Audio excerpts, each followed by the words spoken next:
Hey, what's up, guys? This is Zai, and this is a little bit of a different video today. It's a new series I'm thinking about making. It's going to be titled something like Versus, or maybe console comparisons or video game comparisons, something like that. I've still got some bugs to work out. But basically, it's just a series where I'm going to be talking about all these different arguments and comparisons that people always have between different consoles and different games and stuff like that. And today, I think I'll start off with one that I personally see as a one that really shaped gaming in and of itself. That's the comparison of the Nintendo 64 and the PlayStation 1. And the reason I'm comparing this is because it was really the beginning. Even though there were CD games before, I'll talk about the PlayStation first. Even though there were CD games before the PlayStation came out, I believe the PlayStation 1 was really what set it off to be like, this is the future of gaming. These cartridges, these cartridges are outdated. The CD can carry more, give you more with the game, better graphics. This is the future of gaming. And that's why I've always liked this comparison, because where the PlayStation 1 seemed like it was going to be the future, it was going for the future, it was, CDs, better graphics, stuff like that.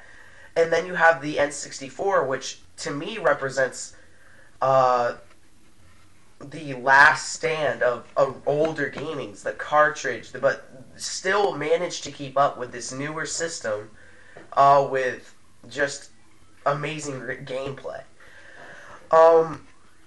So that's a good segue for me to get into the Nintendo 64. The Nintendo 64 is a system that still utilized the cartridges instead of the graphics. As you can see on the screen, I put a little comparison between the two of them.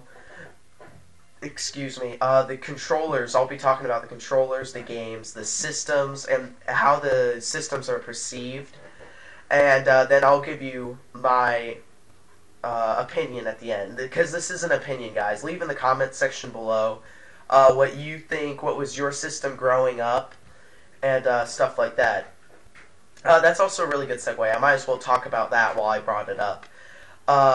Though I grew up on PlayStation, the first game system I had was the PlayStation 1, which is makes this comparison so much better for me. But the Nintendo 64 is one of my favorite game systems of all time.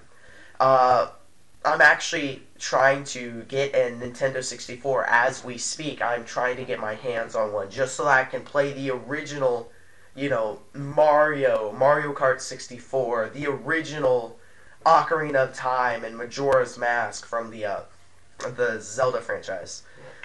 That's gonna be a really big thing for me.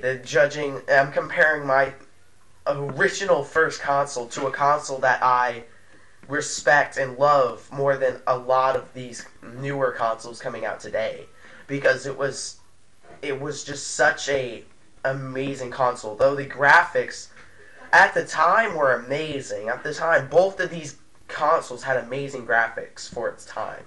But nowadays they're squandered, and yet I still come back to play Nintendo 64 games and PlayStation 1 games because of the gameplay I saw in them. And that's why I thought I just really had to give this comparison a go, because even though newer games today have the graphics and all this, I still find myself going back to play the original Ocarina of Time just for gameplay itself. Speaking of Ocarina of Time, that's a clever segue to get into the games. That'll be the first thing I'll be comparing, the games. Now, I'll talk about the Nintendo 64 first. The Nintendo 64 had a lot of games that, personally, I loved. Like I brought up Mario, all the Mario titles, Super Mario 64, considered one of the best Mario games of all time. Ocarina of Time, hands down, I believe anyone will tell you, the best Zelda game of all time, with Majora's Mask as well, which was a really great sequel.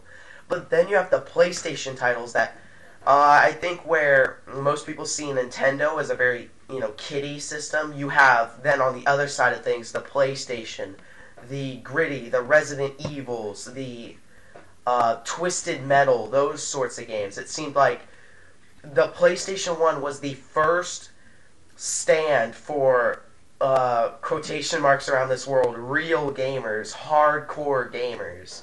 Whereas the Nintendo 64 seemed like it was still a fun console to have.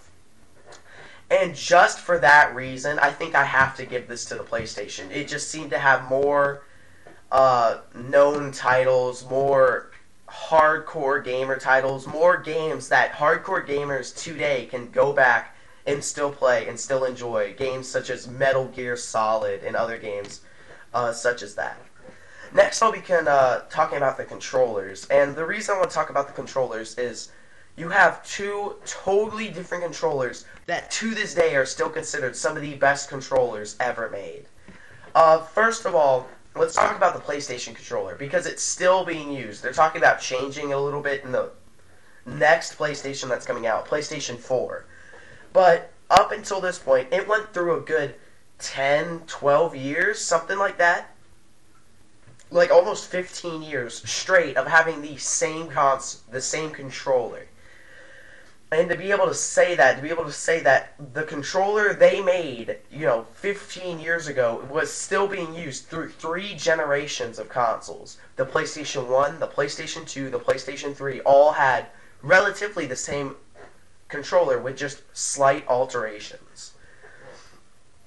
So obviously it's considered one of the best controllers ever made.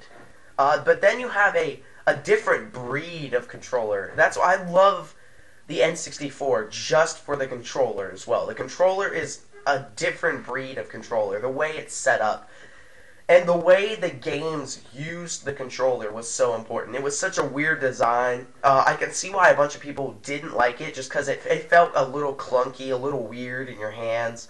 But it was made to where you could quickly switch between the D-pad to the analog stick to your buttons to your options. It was just built for, like, the way, I'm going to keep coming back to Zelda Ocarina of Time, because it's, to me, one of the best games ever made, and it used that controller to perfection.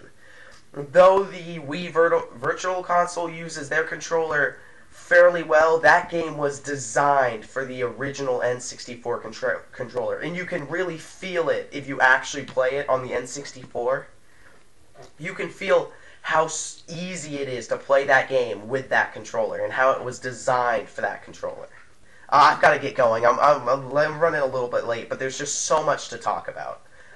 I'll just quickly go through the systems and perspective, the perception of it. Like I brought up earlier in the games, most people see the N64 as a, Nintendo in general as a kiddies game, especially with the Wii that came out, the Wii U. It's comes off as a non-hardcore gamer console, whereas the PlayStation is a staple in modern gaming.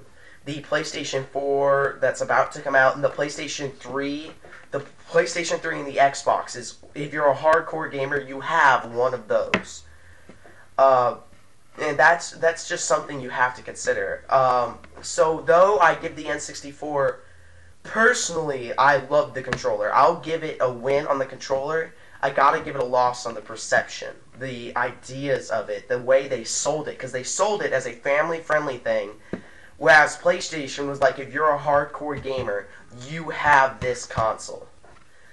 And then quickly, the comparison.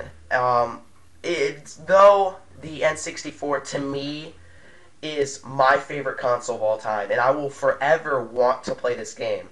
Just by the comparison, just by the way that PlayStation sold them, their consoles, sold it to hardcore gamers, made it to where it would last through generations of hardcore gamers. I have to give it to the PlayStation 1. It was the first generation in a console that is still being used to this day. So thanks guys. If you guys like this video, leave a comment below, a like, and subscribe if you want to see more of these videos. I will be trying to get back on the schedule, posting every week. And yeah, I'm Zai, and this is my video, so thanks for watching.